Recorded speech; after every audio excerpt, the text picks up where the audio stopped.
അതേ സാവിത്രി, അങ്ങനെ കഷ്ടകാലങ്ങളെല്ലാം മാറി സന്തോഷായി. വർമ്മ സാറിന്റെ വീടോ? അത് എത്ര കോടിക്കാമോ വാങ്ങിയെന്നറിയില്ല. മോഹവിലക്ക് വാങ്ങിയതായിരിക്കും. അതെ, എന്റെ മോന്റെ ഇപ്പോഴത്തെ സ്ഥിതിക്ക് അവനൊരു 10 വീട് വാങ്ങാനുള്ള ആസ്തിയുണ്ട്.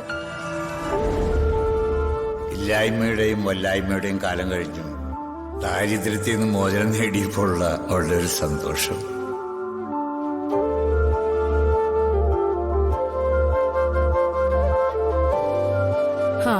അവൻ മണലാരണ്യത്തിൽ കിടന്ന് കഷ്ടപ്പെട്ട കാശ സാവിത്രി. ഇങ്ങനൊരു മോനെ കിട്ടിയത് എന്റെ ഭാഗ്യം. അവൻ ആയുസ്സും ആരോഗ്യം കൊടുക്കണമെന്നുള്ള പ്രാർത്ഥന മാത്രമേ എനിക്കുള്ളൂ. ഹേ, ഈ വീട് വാങ്ങിയതോ? അതൊരു വാശി തന്നെയാ സാവിത്രി. മനുഷ്യരായ ഒരല്പം വീറും വാശിയൊക്കെ വേണ്ടേ?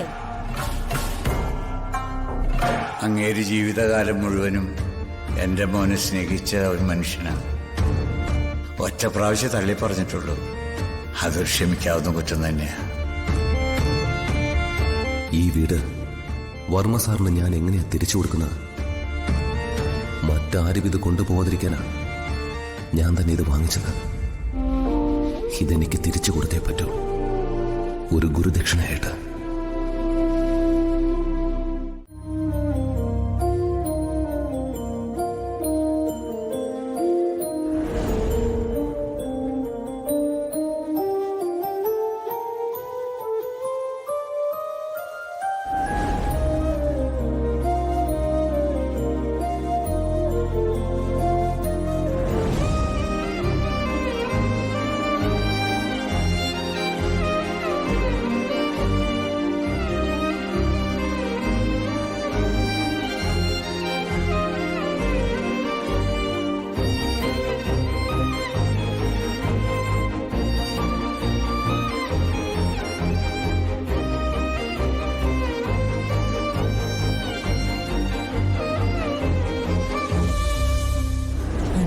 ഗസ്റ്റുകളെ കിടത്തിയിരുന്ന ആ മുറി വലിയ കുഴപ്പമില്ല. അതിലെ ഏട്ടൻ കിടന്നു. അപ്പോ മറ്റേ നല്ല മുറിയോ? അതില് വന്നപ്പോഴേ കയറി അംബിക സ്ഥാനം പിടിച്ചല്ലോ. ഇങ്ങനൊരു ശല്യം. ഈ മാരണം നമ്മളെ വിട്ട് പോവില്ലേ? എവിടെ പോവാനാ?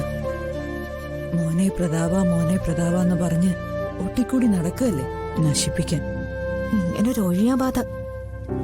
അവർക്ക് അവരുടെ മോന്റെ കൂടെ പൊയ്ക്കൂടെ? എവിടെ? മകനും മരുമോളും ഇവരെ അടുപ്പിക്കൂ. അവള് ഇവർക്കിട്ടും പണി കൊടുത്തില്ലേ മോളെ? ചെറിയമേ, ആ മരുമകളുടെ കൈകൊണ്ടായിരിക്കും ഇവരുടെ അന്ത്യം. ഇവരെ മാത്രല്ല, അവനെ അവള് കൊല്ലും. എന്തായാലും മരണം വരെ ഈ കുരിശ് നമ്മുടെ പെടലേക്കായിരിക്കും.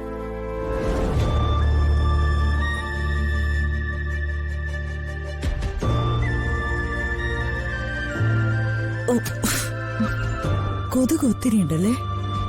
ചെറിയമേ, ഈ കൊതുക് ഒന്ന് ആദ്യം നമ്മുടെ ചെവിയില് മൂളിപ്പാട്ട് പാടുന്ന എന്തിനാ? അതിന് 2 ഉദ്ദേശമെന്ന് എന്റെ അച്ഛൻ പറഞ്ഞു കേട്ടിട്ടുണ്ട്. എന്തുദ്ദേശം? ഉറങ്ങിയിട്ടുണ്ടോ എന്നറിയാൻ. നമ്മൾ ഉറങ്ങിയിട്ടില്ലെങ്കിൽ ഉറക്കാൻ ഒരു വൃത്തികെട്ട താരാട്ടുപാട്ട് പാടും.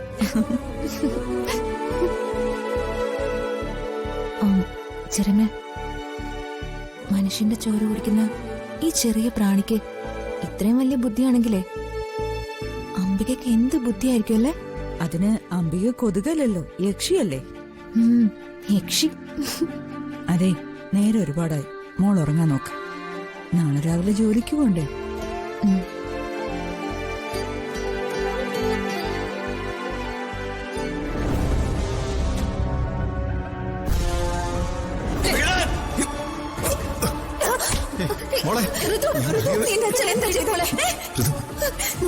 എന്റെ അച്ഛനെ ചെരുപ്പിനെറിയാനുള്ള ധൈര്യം നിനക്ക് എങ്ങനെ വന്നു?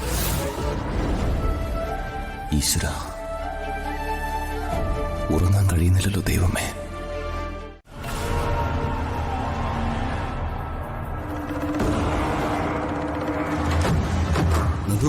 നിങ്ങൾ ടെൻഷൻ അടിക്കാതെ നമുക്ക് വഴിയുണ്ടാക്കാം. എന്ത് വഴി? കുറച്ച് ടൈം താ. സമയം അപ്പോഴേക്കും എല്ലാം നമ്മുടെ കയ്യിൽ നിന്ന് പോവും. എത്രയും പെട്ടെന്ന് രാജുവിന്റെ കയ്യിൽ നിന്നും ആ വീട് തിരിച്ചു വാങ്ങണം. പിന്നെ തന്തേ മോളെയും വേറെ എവിടേക്കെങ്കിലും മാറ്റി താമസിപ്പിക്കണം.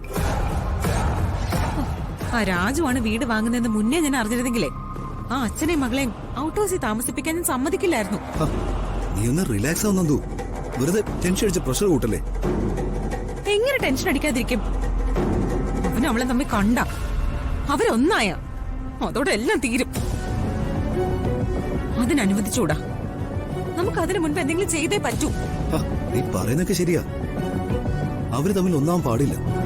അവര് കാണുന്ന നമുക്ക് തടയണം. വെറുതെ വാക്ക് പറഞ്ഞ പോരാ, അതിനുള്ള വഴി എത്രയും പെട്ടെന്ന് കണ്ടെത്തണം. ആ രാജുവിന്റെ അടുത്ത നീക്കം എന്താണെന്ന് നമുക്കറിയില്ല. അവൻ ബുദ്ധിമാനാ. മായാവിയെ പോലെ അവന്റെ ഓരോ നീക്കവും. നീ വിഷമിക്കണ്ട, നിന്റെ കൂടെ ഞാനുണ്ട്. ആ വീട് നമ്മൾ തിരികെ എഴുതി വാങ്ങാം. പിന്നെ അവനും അവളും തമ്മിൽ ജീവിതത്തിൽ ഇനി കാണില്ല. ആ വിഷയം നീ എനിക്ക് വിട്ടേക്ക്.